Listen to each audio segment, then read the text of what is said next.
This episode of the Beauty Industry podcast was brought to you in collaboration with Chic Money.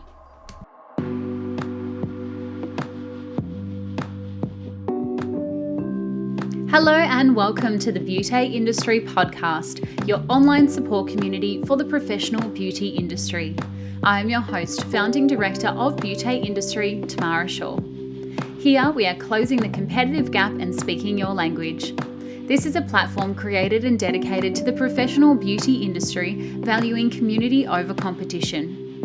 We serve to help connect you with inspiration from industry experts, expand your knowledge through educational pieces, and bring you the latest in product and technology innovation. This is Beauty Industry.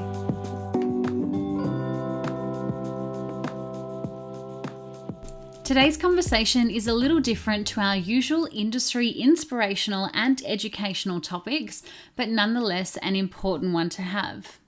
In my recent mentoring sessions with business owners and teams, I've discovered a real disconnect and a lot of negative thoughts towards money. Therapists often say my client doesn't have that kind of money, or that product is so expensive my clients would never buy it. And two, I have business owners say my menu can't have prices like that, or how are they charging so much? I just couldn't personally justify it. So in that light, it's time we open the conversation up around money. If I asked you what your relationship with money is, how does that make you feel? Does it make you feel icky and uneasy, confident and proud, or maybe even guilty and shameful? Well, today my guest is Giles of Chic Money, and she's going to be giving us some insights around why we feel the way we do about money. Jessica is a mum and a qualified accountant turned money specialist who helps business owners understand, rewrite, and take ownership of their money story, bringing abundance and putting value into the lives that we live. Jess and I get real about why we undervalue ourselves. We explore why women feel less confident about money than men, and two, share some of our own honest stories about how money makes us feel. It's not easy talking about money in many circumstances or friendship circles, so if you're one who feels awkward or perhaps doesn't feel comfortable around having the conversation about money with the people around you, then you can sit safely knowing this honest conversation is just between you, Jess and I. From Chic Money, today we welcome Jessica Giles. The pleasure is all mine, Tamara. Thank you so much for having me. I'm really excited to connect with yourself and your audience today. Likewise, this is an episode that I have wanted to speak about for so long. And when I saw you speaking on a Facebook Live, you were just ticking all of the boxes. And I'm going, yes, yes, yes, yes, yes. And I needed you to bring this conversation to our audience because money and being a woman and being a kinetic person in the industry, it's such a hard place to be. And I guess, it's a topic that we all need to feel comfortable with talking about to each other, but also feel comfortable in ourselves. And we'll get into that today. But I'd love to start with you and how you kind of entered into the beauty industry, because you're not a typical therapist by many ways, but you're actually first an accountant. So how and why did you kind of make your pathway and entrance into the beauty industry? Yeah, absolutely. So I, like all great things in life, I think oftentimes the things that become the most powerful and meaningful and aligned for you, you fall into without necessarily setting out to achieve them. And that's definitely how I found myself in the beauty industry. So I was a part of a business program with Christy McKenzie, who is the founder of Secret Salon Society and Salon Pay. And we connected, and she had me present at her very first summit that she hosted, and I presented there for her attendees and supported them, and it just kind of grew from there. And I had never seen myself in the beauty industry. As you say, my background was an accountant, and I then sort of developed into the coaching business that I've created now through Chic Money, and the opportunity to present and support Christy's attendees at her event just was the most fabulous opportunity, and I absolutely loved every second of it. And I then attracted quite a few clients from the beauty industry, from the hair and beauty industry, and I became very familiar with their pain points and their goals and their stories, and real industry specific challenges that they faced. And so it was something I loved working with them. They created amazing results, and it was just a win-win for everybody. It was just like, oh my God, I can't believe I'm getting paid to do this. And so it kind of grew from there. And now I'd say that roughly probably 60% of my business base is the hair and beauty industry. And I wouldn't change it for the world. I absolutely love the industry. I love the visionary, creative, amazing women that are a part of the industry. And so now I'm just like, any opportunity to support them really further is something that I really grab with two hands and I'm very grateful for. Fantastic. 60% is quite a lot. So you must love our people. I do. Like I say, I love the people. I love everything they stand for. I'm really quite passionate about the industry and what it creates for women. The internal things within a woman that create the external appearance and feelings and actions and so forth. And I feel like the hair and beauty industry is completely aligned with that. Women come to you for a beauty treatment or to have their hair done. And they think that's what they're getting, but what they're actually getting runs so much deeper than that. And I see so many powerful parallels between that and money. And so it's just a beautiful way to support the uprising of women across all areas, which is what I live and breathe for. So you're a money coach and your business is Chic Money. What does a money coach do on a daily basis? Yeah. Oh, I love that question. I haven't been asked that recently. I do like that. So first and foremost, I practice what I preach. So the first part of my day is really my morning miracle ritual. So it's a lot of journaling, meditation, intention setting, releasing fears. I believe that the hardest thing we need to work on is ourselves, or the thing we need to work hardest on is ourselves. Sorry, I should say. So that's always the first part of my day, always delving deep into that area.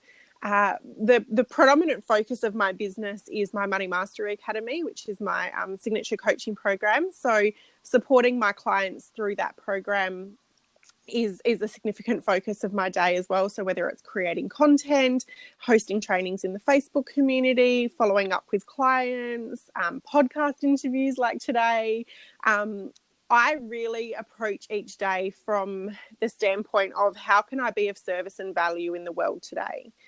So that's a predominant part of my day, is really just showing up and serving and supporting in whichever way that I'm led to each day, which is always revealed to me through my morning practice. So that's a significant part of my day, is really, supporting my clients, creating content, spreading the message as far and wide as I can about female financial empowerment. I wholeheartedly believe that financially empowered women will save the world, beginning with their own.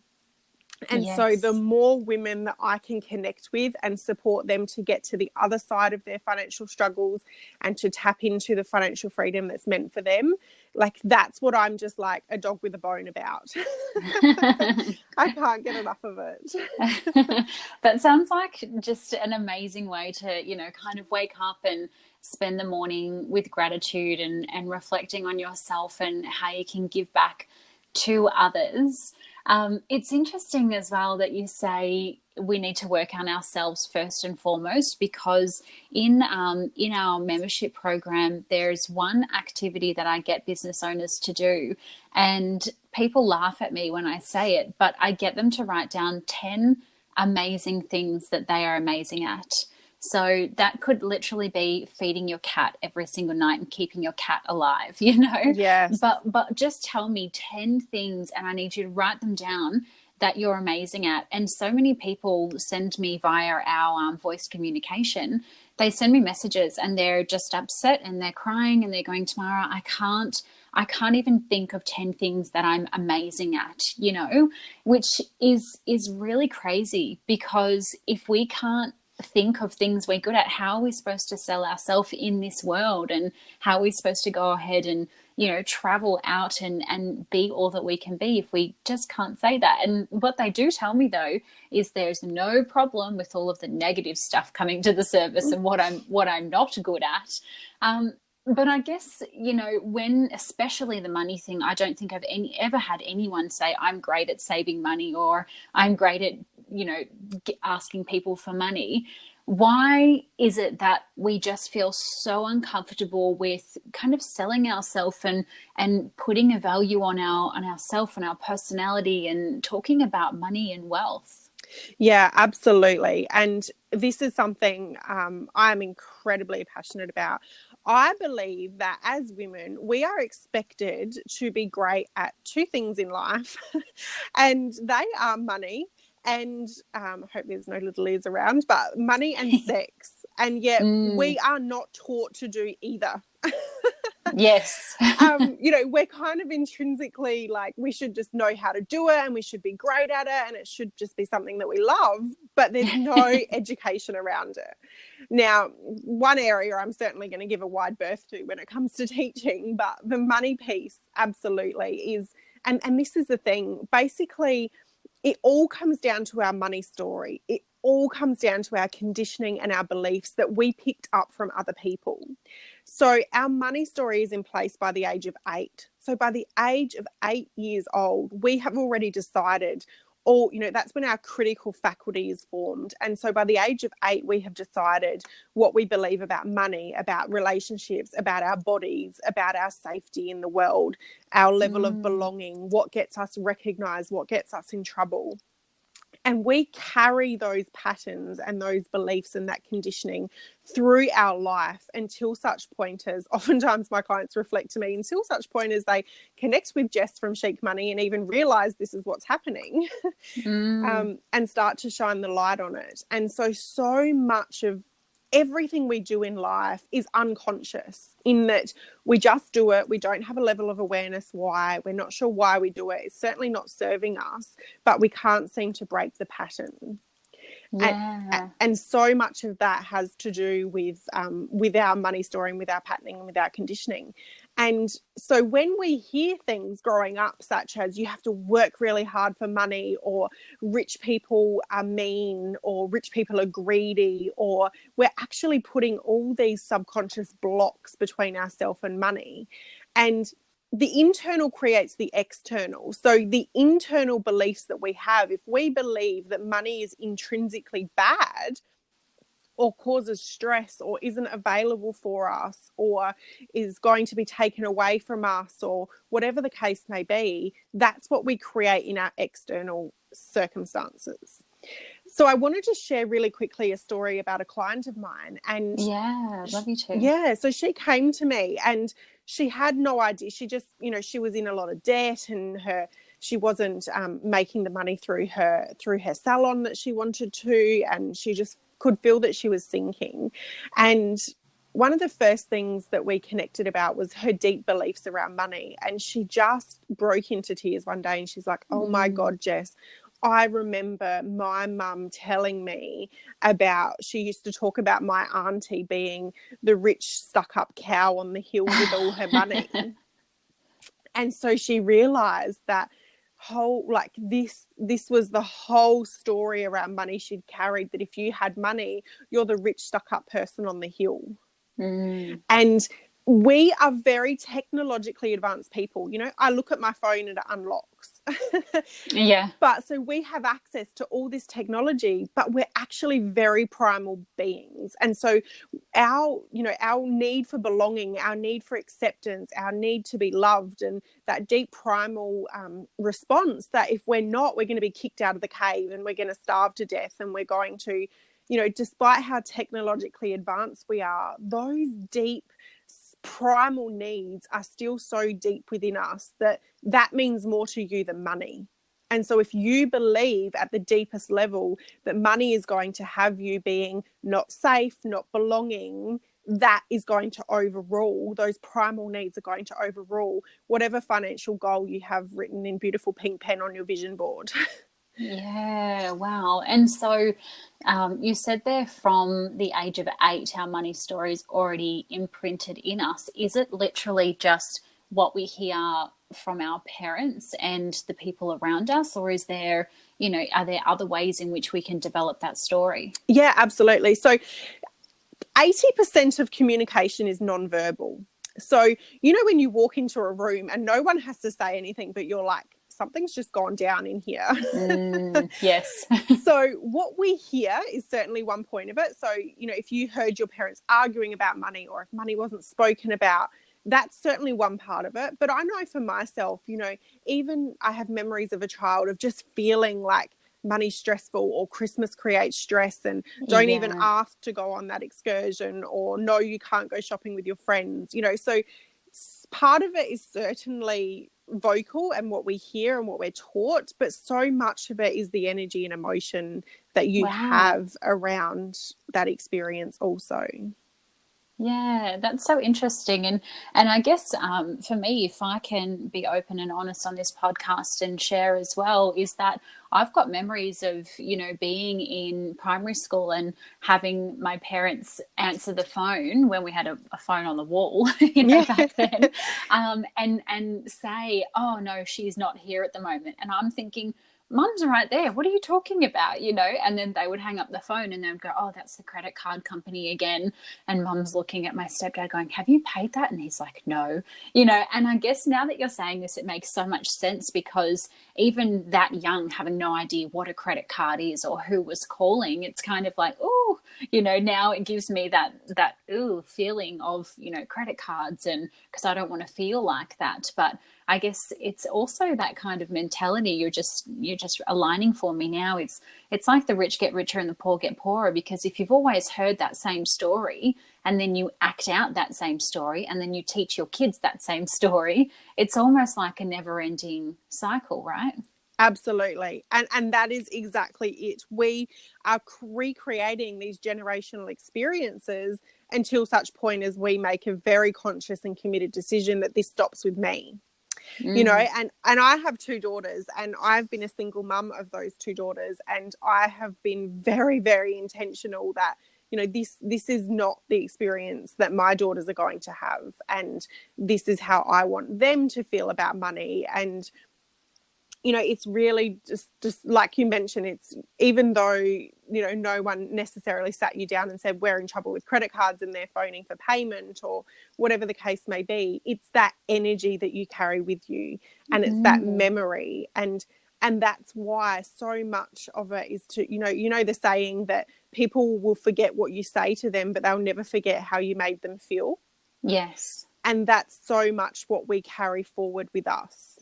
And it's also, as I mentioned, as a parent of daughters, it's quite confronting to hear that money stories are in place by the age of 8 for those that have children. Like, oh my God, I'm creating this in my children. So they're 9. What have I done? Yeah, exactly. But it's absolutely the case that we carry forward other people's stories, beliefs, conditioning until such point as we decide that, this stops with me. I'm not partaking in this any further, and be really mindful about, and this is now the story that I create. Right. So sorry, go ahead. Sorry. Yeah. Just in terms of what I was mentioning about being a single parent of daughters, I had, and it doesn't matter, daughters, sons, whatever it is, but I do have 2 girls. And so the thing I've had to do so much work on, and I share this openly because I know how much it helps women to know that they're not alone, or just to have insight into what other people experience. My mum was also a single mum when I was a child, and my memories were of it always being a struggle and a challenge, and, the school bus costs money and this and that. And I have that memory. And so for me, I had to be very, very intentional and committed that I can be a single mum on my terms.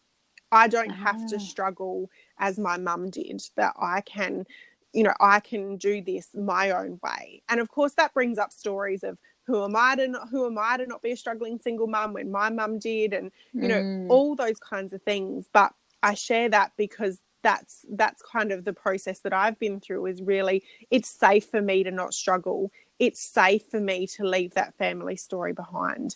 I'm meant to have a different experience for myself and my children.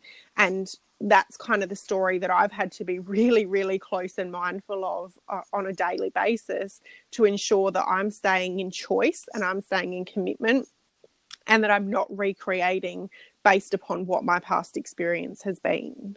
Yeah, and there's so much mindset around that, because it would, like, I can almost feel the guilt of people listening to this going, oh, but, you know, if this person's a single parent and my mum did it, then I can do it too. And, you know, all of that kind of stuff. But it's more empowering for yourself and for people around you. And if you do have kids, to be able to, and this is a question that I wanted to ask you, can we rewrite these stories, or is it just in our, I don't know, in our cells that we now have to carry this story on with us? And if we can rewrite it, well, then is it too late to start rewriting, or when's the perfect time to do that? Absolutely not. And the perfect time is right now. So I often share my story very openly. You know, I was a high school dropout. I didn't even finish year 10. I was 16-year-old high school dropout. I had my first daughter at 21.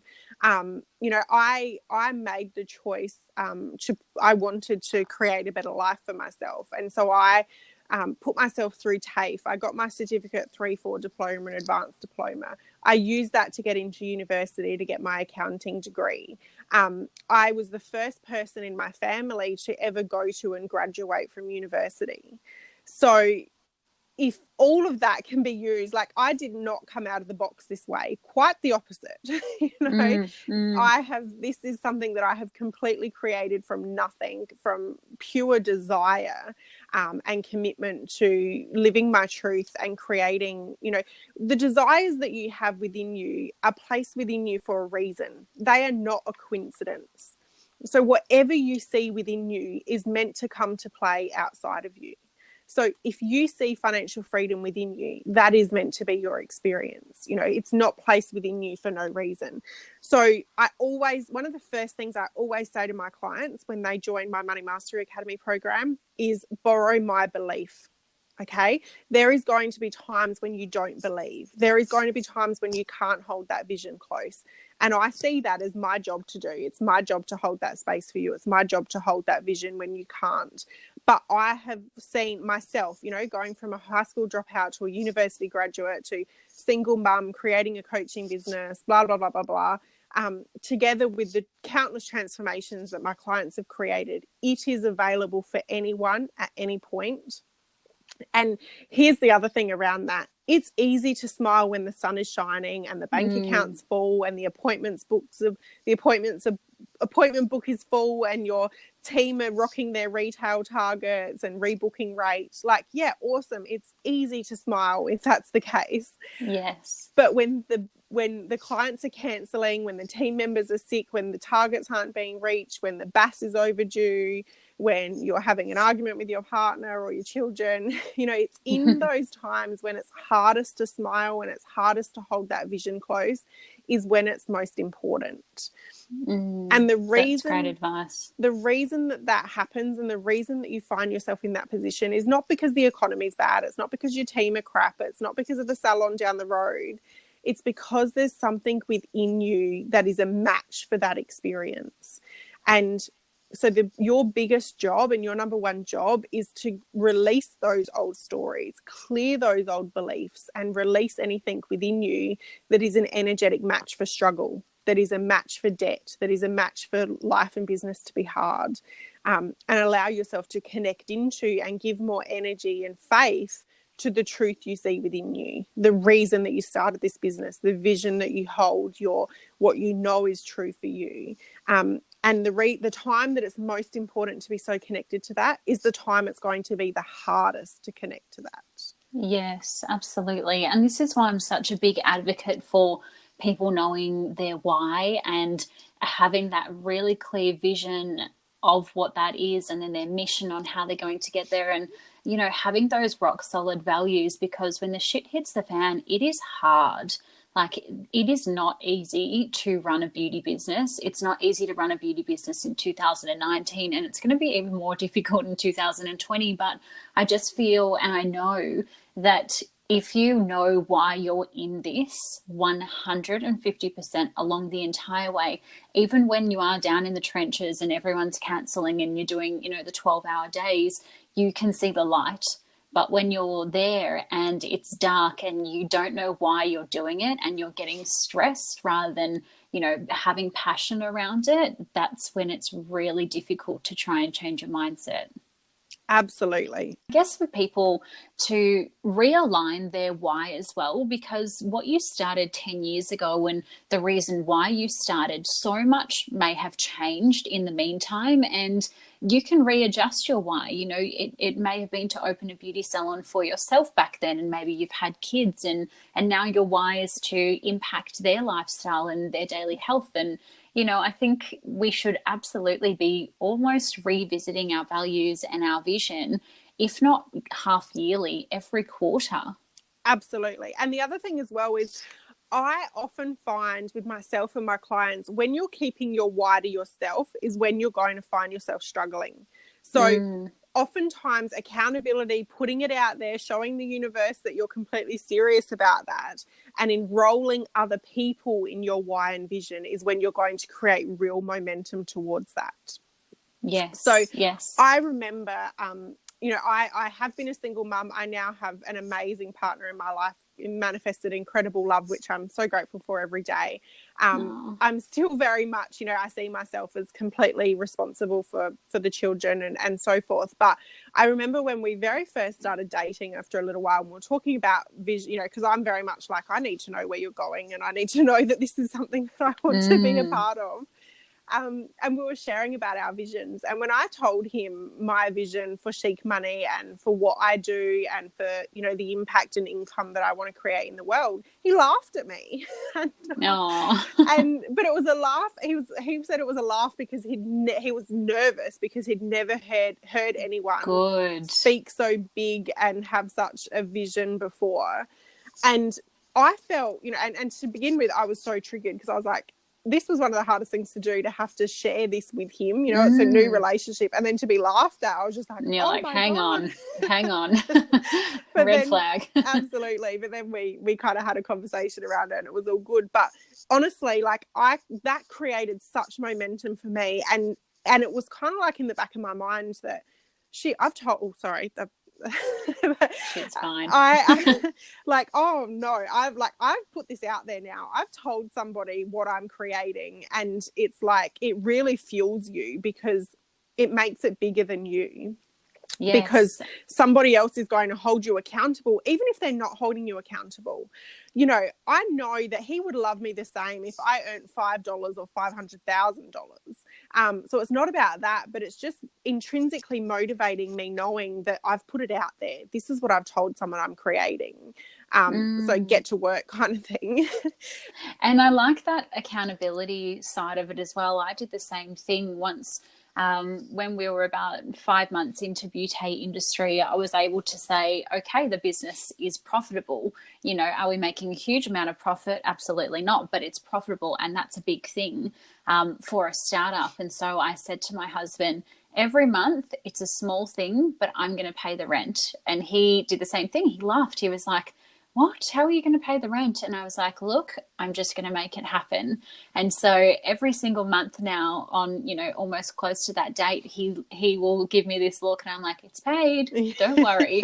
But now having told him, I'm like, okay, Tamara, you better organize it. Like you need to get on, you need to sell more brunch tickets. You need to get more memberships. Like you need to do whatever you have to do to make the rent this month. And because I've told him, it was so scary for me to say that, because what if I don't make that money in that month? But I will now make sure that I do, so that I can hold myself accountable. Absolutely. And I love that so much. And that is so powerful because the world responds to who you say you are. So when you say, I'm the woman that's going to pay the rent every month, like you're setting that as your benchmark. That's your expectation, and everything will raise to meet that.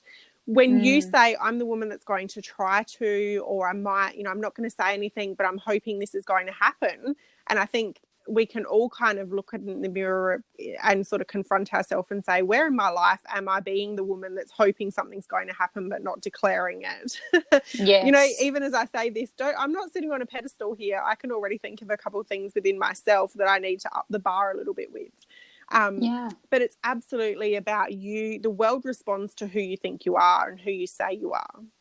Yes. And I want to talk about, you mentioned there, being the woman, and there's this huge stigma between men and women and the worth and the value. And I was listening to something the other day that said, if a man reads a job description and they tick 70% of the boxes, then they're going to apply for the job, while a woman needs to tick off 100% of that job description to make them apply. And I'm wondering, what is it that, I don't know what it is, but maybe you do, that it differ men and women from having this worth and this value and knowing that and putting it out there, whereas men can kind of just have no money and still they'll, flap around like a flamingo and think that they're the shit, Why is this not the situation for women? Totally. I love that so much. And yeah, absolutely. So, and I want to really celebrate your audience, Tamara, because with what you've shared there, women are very hesitant to make the step if we don't have all the boxes ticked. And your audience who have, who are in the role that they're in, have created the business that they've created, have elevated themselves to the position in a business that they have. I know, as we know as business owners, that you didn't have all the answers and you didn't have all the boxes ticked, but you have made that leap of faith with your vision. So I just so want to celebrate everyone that has done that, because that is so powerful and you're already bucking the trend. So that's amazing. Absolutely. Our audience is the most special human beings that I have ever met, and just changing the standards of what it means to be a beauty business owner, a beauty manager, and an advanced therapist these days. Like, people send me the most special direct messages and contact me through Facebook and Instagram. And I'm like, you are some kick-ass women. Like, I am so thankful to be sharing, all that I do with them. And I just think, oh my goodness, I'm not giving you anything. You're giving me so much. So claps for our audience. Absolutely. Absolutely. And I can totally sense that. So I'm really excited to be here. But in terms of men and women and money, here's the thing. Men are very black and white. Men are very transactional. And I don't mean to generalize here, because of course, there's always exceptions to any rule. But generally, if you take a scenario of a man and a woman selling the same product, let's say it's a notebook, a man will be like, here's the notebook, this is the price, yes or no. Women are much, much, much more emotive and energy wise when it comes to money and to belongings and so forth. So a woman will be like, here's this notebook, for the first 5 people that buy it, you can have it at this special price. I'm also going to throw in this pen to go with it. And here's some journaling prompts. And, women are much more emotive when it comes to money and to selling and so forth. And I think that's the real distinction between masculine and feminine energy. Masculine energy is like a railway track, and it's on one track, and it's here and it's there and it's going in that direction. Feminine energy is, and of course, men and women have both within them, but women generally have a higher balance of feminine energy. And feminine energy is very flowing. That's why we can cook dinner, answer emails, do the children's homework, and plan the meals for the rest of the week, whereas men are watching a TV show and that's all they're doing. But and not listening when we say dinner's ready. Absolutely. And so that works in our favor, obviously, because we're multitasking, we're amazing, we can do a million things. But it also means that we can't focus on just selling that product without the feelings of, can they afford this? Am I charging too much for this? Do I need to, someone down the road's doing it for this? We have so much more flow of energy and emotion around it.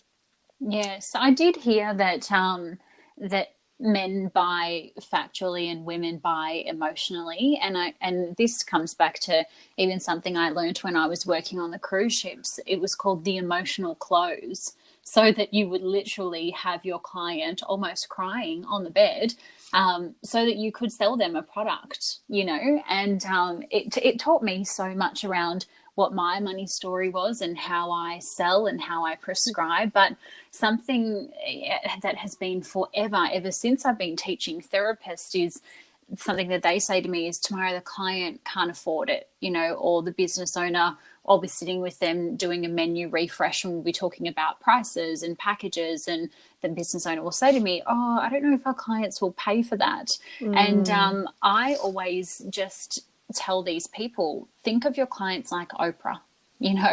Your money story is not theirs, and you don't know what's in their back pocket. You don't know how many people that they can reach. But I'm wondering if you have maybe any advice or a quick tip around how we can kind of just get over that belief and maybe action straight away from this podcast. Yeah, absolutely. So one thing I always share is, do not judge other people's money stories, and when you realize that, so we do this based upon our own limitations and our own fears and our own ego beliefs in the world. But when you kind of take a step back and you realize that you're actually being judgmental of somebody else and you have absolutely nothing to base that judgment on, it's kind of a bit of a reality check of, like, how dare I be this judgmental about somebody? Yes. So that's really interesting. The other thing is, people always have money for their priorities. Look at people who drink alcohol or smoke cigarettes. Like that, they may not have money for anything else, but they will always have money for their priorities. That's true. So your focus isn't on selling to those people. Your focus is on attracting clients who make your services, your products, and what it represents to them a priority. Because I love the saying that, like, Tiffany and Co. sell a paperclip for $1,000. Isn't that insane? So if they can sell a paperclip for $1,000, how much more amazing value does that make your products and services look? Yes, you can sell a cleanser for $35, no problem. Absolutely. The other thing I love is focus on outcomes and benefits.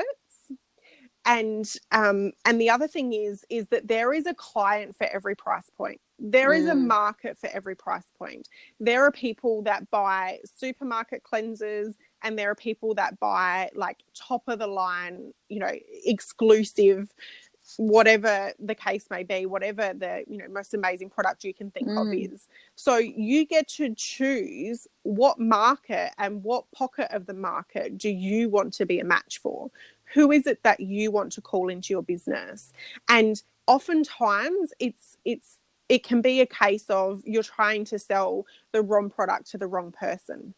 Perhaps you're trying to sell to somebody who isn't your ideal dream client. And so then it's nothing against your sales process. It's nothing against your products. It's literally, I identify that this isn't my ideal client, but this person over here is my ideal client. And how can I become a match to calling in 10 more of those women this week? Yes, so it's sort of that. Shifting your focus. And the other thing is, I recently went into, I was in a spa having a treatment, and like, they didn't try and sell me anything. And yes. I was a little bit like, I want, here's the thing. Everybody loves to buy, but we don't like to be sold to. Yes, but we do want permission to be, I want somebody to tell me, yes, tomorrow you can spend money today. Exactly. And to make recommendations based upon the products they've used, or your skin type, or what's your goal for your skin? What are you wanting to transform? These are the products that will really help you with that, and, following up with support and so forth, as however your products and services and how you like to support your clients is. But yeah, it's really, really powerful to ask yourself, sometimes it's really great to reflect on an experience that you've had, or like I shared with just the experience that I've had, to see what it is, what the custom experience is you want to create for your clients.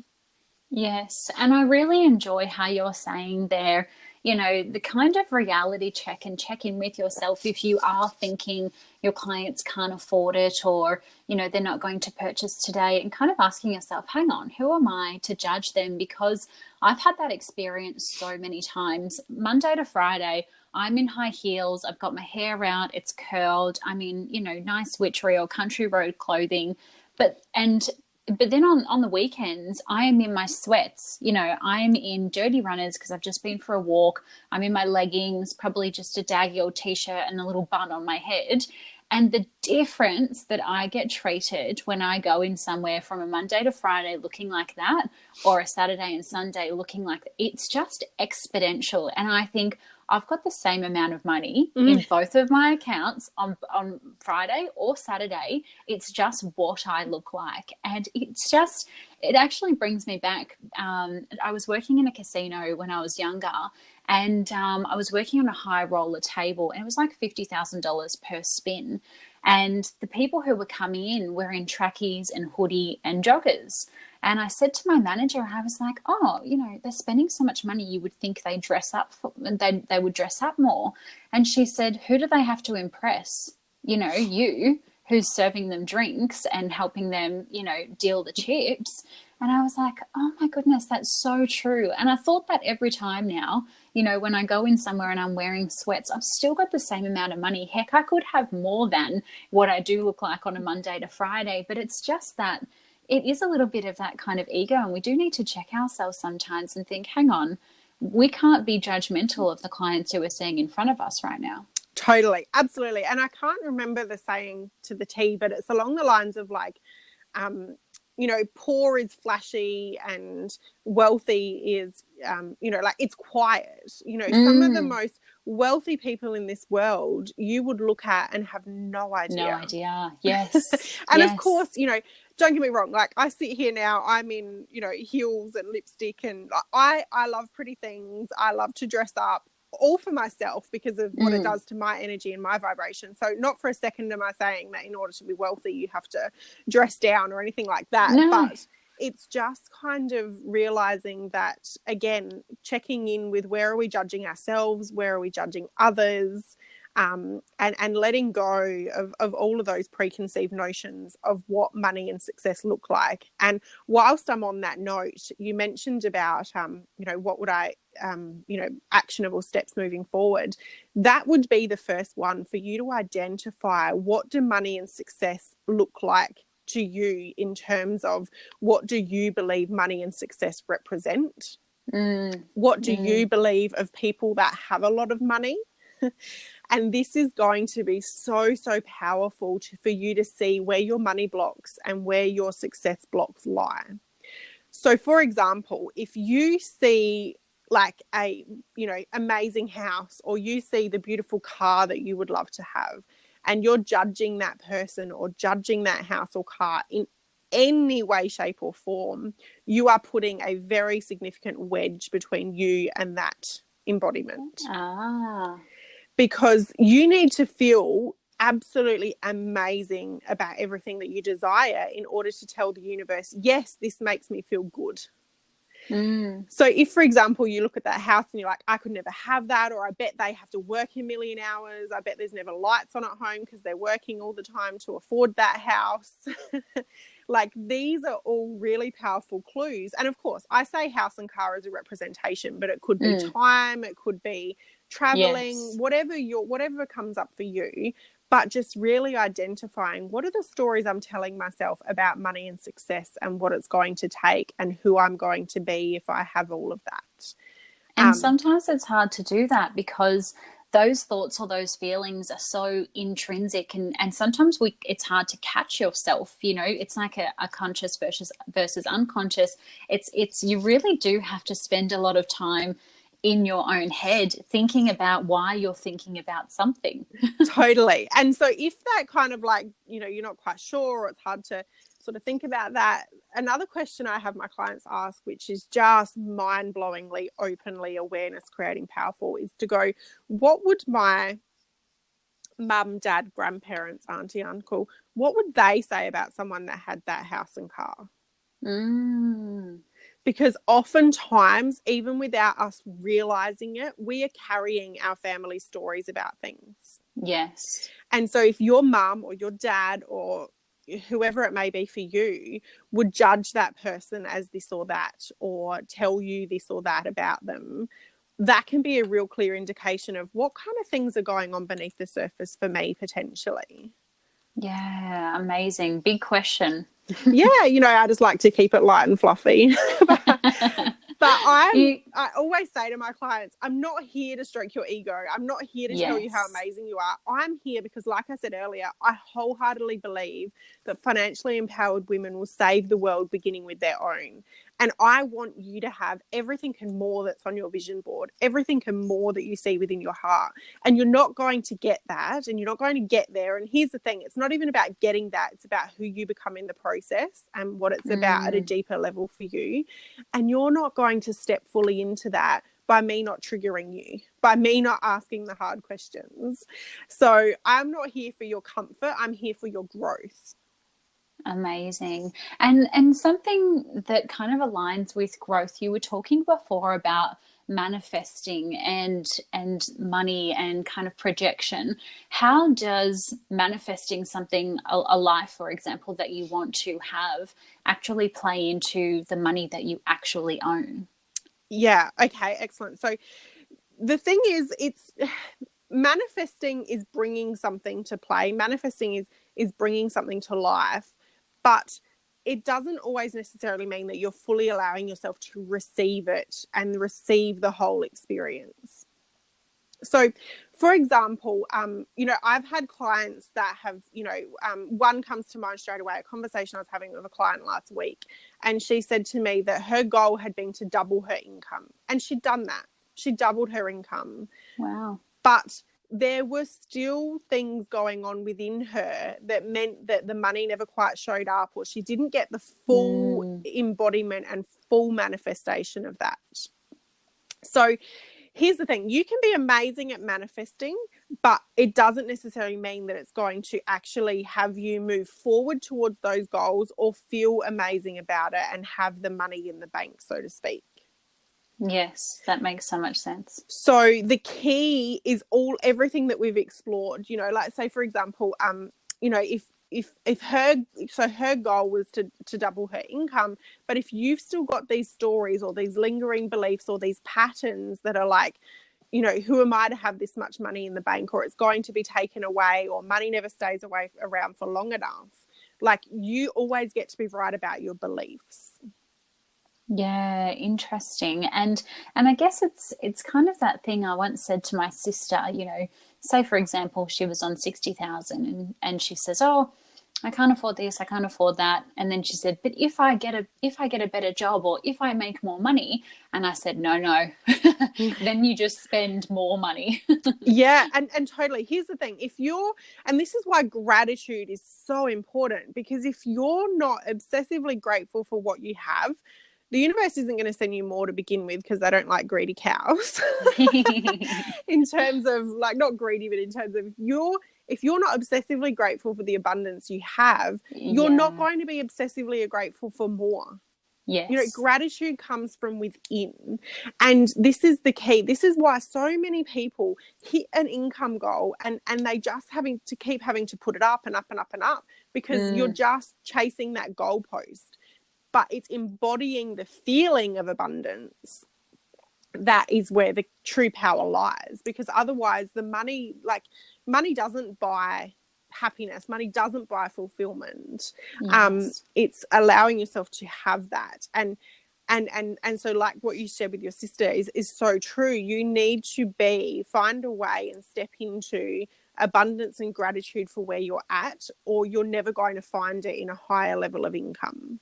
Yes. And And I guess when you're talking about success as well, not just to think of the financial component, but who's around me, or where am I when I reach that level of success, or what does that feel like? What does that smell like? Not just what is the figure that's in the bank. absolutely. And this is why, you know, all of the work that I do with my clients as well is based around, okay, so this is the income goal, and why do I want that? What does that represent for me? What is that going to mean? Yes. So for me, particularly when I was a single parent, excuse me, it was so important for me to pick my children up from school every day. That's something that I quite literally have built my business around. Does that mean I love doing it every day? Absolutely not. But it's something that I've been very intentional about. And so sometimes, you know, for me, the success isn't necessarily about the monetary amount, but it's the fact that I can pick my daughters up from school and take them to swimming lessons. Yeah. You know, so success is about many different things to many different people. And the faster that you allow yourself to own your lane and own your vision about what success is for you, the faster you're going to be able to create that, because you cannot create something based upon other people's expectations, goals, visions, so forth. Yes. And this too kind of plays into my next question that I had in mind. The tangible notion of financial freedom, I think, is different for everybody as well. I've been asking some of my friends this: what does financial freedom mean for you? And for some of them, it's literally just to be able to put food on the plate. And then for others, it's, you know, to have the nice fancy car or buy the country road or whatever. What does that mean to you, and how do you kind of benchmark financial freedom? Yeah, absolutely. So do you mean for me personally, and what financial freedom means to me, or in Yeah, terms I of mean, how? yeah, when you're talking with your clients, I mean, when you're using the word financial freedom, what does that actually mean? Yeah, totally. Because I believe that is one of the most, together with journey, it's one of the most overused word terms in the Yes. world. Absolutely. And I was working with two clients a little while back who couldn't have had more different visions of financial freedom. One's vision of financial freedom was traveling around Australia with her family in a caravan. You know, just enjoying that experience. Another client that I was working with at the very same time, her idea of financial freedom was like ultimate luxury, first class jets around the world, swim up bars, cocktails, 5-star accommodation. You know, there are two very, very different ideals of financial freedom. Yes. And so what, like, if one client was trying to manifest or create financial freedom based upon what the other person's vision of financial freedom was from, you're never going to get there, because it's just not aligned for you. So for you, it's knowing what financial freedom is for you. And so for me, I often ask, like, in my Money Mastery Academy, a term I use is like your magic money metric. When are you got, what amount of money right now in your life, like, let's put financial freedom aside for a minute, but what is the amount of money for you to create in your life and in your business that's going to have you believing that money is magic? You know, it could be clearing a credit card, it could be having a house deposit, it could be enough for a car, but having your own unique embodiment of what financial freedom represents for you in this moment and bringing it into the tangible now is where your power lies.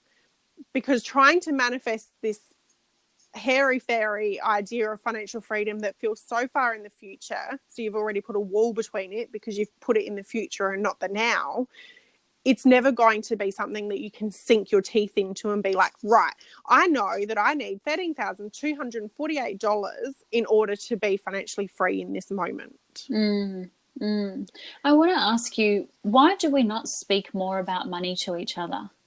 Yeah, money is such a taboo topic. You know, as I mentioned earlier, the whole money and sex thing, we're meant to be amazing at it without learning about it, without talking about it. And I really want to change that in the world. I do believe in Australia in particular, like tall poppy syndrome is very much alive and well. Yes. And so to be seen to talk about money is to seem to be bragging. You know, and so often women will be like, someone will be like, oh, I love your new jacket. Oh, thanks. It was on special for $50. Yes, and we discount it straight away, don't we? Absolutely. So this is something that I believe, you know, this is exactly why, you know, such as financial coaching programs like what I have in my business. Why you're doing what you're doing. Yeah, is really just normalizing it for women to have a safe space to go and be like, you know what, this is my financial goal. Like, go me, look what I've created this week. I'm a little bit challenged because my profit's not at this level, or, you know, just creating that safe space and normalizing the fact that you cannot expect to get good at something and have a lot of something that you're not going to allow yourself to talk about. Yes, Having absolutely. said that, I believe that money is one of those kind of sacred things that you don't necessarily need to put it on your Facebook page, or you're very income of exactly, it's having that network and that safe space around you of women that are also together rising, and it doesn't pick and have choose to, the right conversations. absolutely choose the right platform for your conversation. Just as you're not going to go and talk about your beauty salon with someone that has a car mechanic business necessarily, in terms of the intricacies of what you have on your spa menu, or those sorts of things. So it's just putting yourself in the right platform, surrounding yourself with people that you feel safe with, and knowing that this is going to help me to rise. Yes. And you touched on your Money Mastery Academy. I would love for you to share with our audience what that is and everything around that. Yeah, beautiful. So my Money Mastery Academy is my signature 3-month group coaching program, and it's entirely designed to be a total financial transformation. My background is accounting, but my whole philosophy is that you can't sit on a meditation mat and earn $1 million. If I crack the code, you'll be the first to know. But I also know that you can't outmanage a bad mindset. And so the Money Mastery Academy is really focused on healing your money story, harnessing your manifesting powers, managing your money really powerfully, having all of your bank accounts and your profit and wealth management and creation, having it all created. It's all about creating this amazing foundation and systems. And I know that they can not sound sexy sometimes, but imagine waking up each day knowing that everything's paid for. When you log into your bank account, that money that's there is yours to use, feeling amazing that you can call in anything that you desire at any point, pulling up to the petrol station, putting a whole tank of petrol in, going to the grocery store, buying whatever it is that you want, organic, fresh, all of that kind of thing, taking the holiday, renovating the house, buying the wardrobe. But again, like I mentioned, it's both all about the money, and at the same time, it has nothing to do with the money. Yes. I've had clients tell me through this program that, their posture has improved. Their relationships are amazing. They're not emotional eating anymore. And they're the things that I love the most, because they're the surprising parts that you didn't actually sign up to the program for. Yes. But they kind of sneak in the back door, because when you change who you are at a vibrational and energetic level, it impacts every area of your life. It can't not. Fantastic. I can't think of anyone who wouldn't want to go do that straight away. It sounds so good. Sign me up.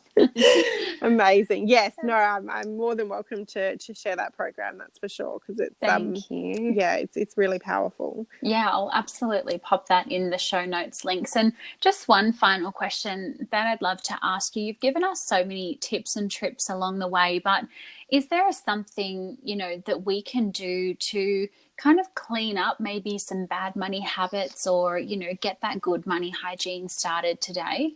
Yes, amazing. So one thing I would really recommend is not to overwhelm yourself. Not to be like, right, I'm not going to do this now. I'm going to don't try doing 10 things at once. The one thing, I get asked all the time, what's the one thing I can do to increase my income?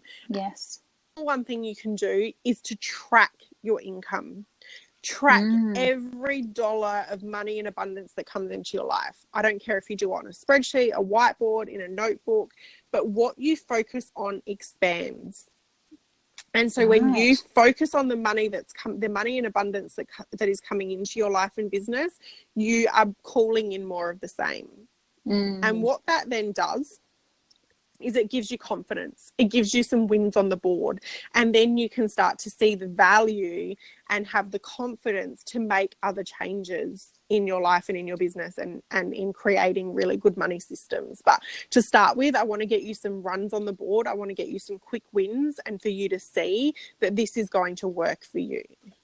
Incredible. Thank you so much, Jessica, for coming on the podcast today. This has been almost one of my favorite episodes yet, definitely top 3. I just think, this is something we need to be talking about as women. We need to take back the power and just completely understand our money and having that financial freedom, and just feeling great and confident about who we are and our money story, and just getting back that control and really starting to come into our own. And I really appreciate your time in helping us do that today. Oh, the pleasure is all mine. Thank you so much for having me.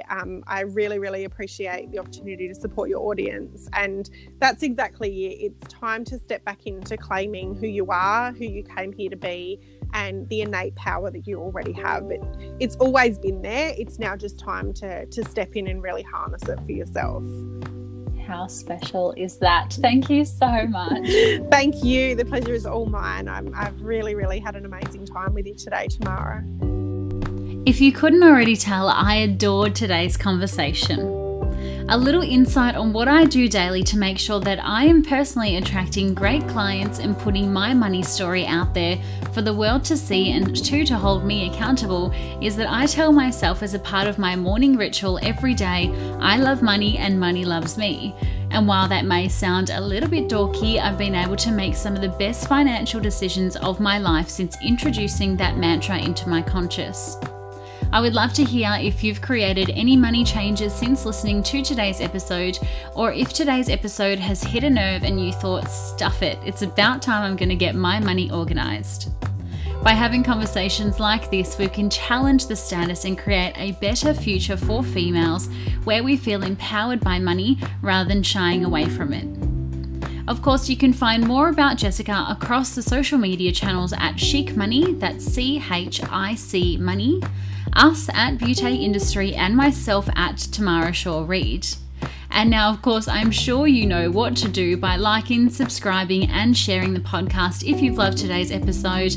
Perhaps even have your team have a listen if they have retail sales objections around price point and affordability, or even share this one with your friends and your family if you think that it may benefit them.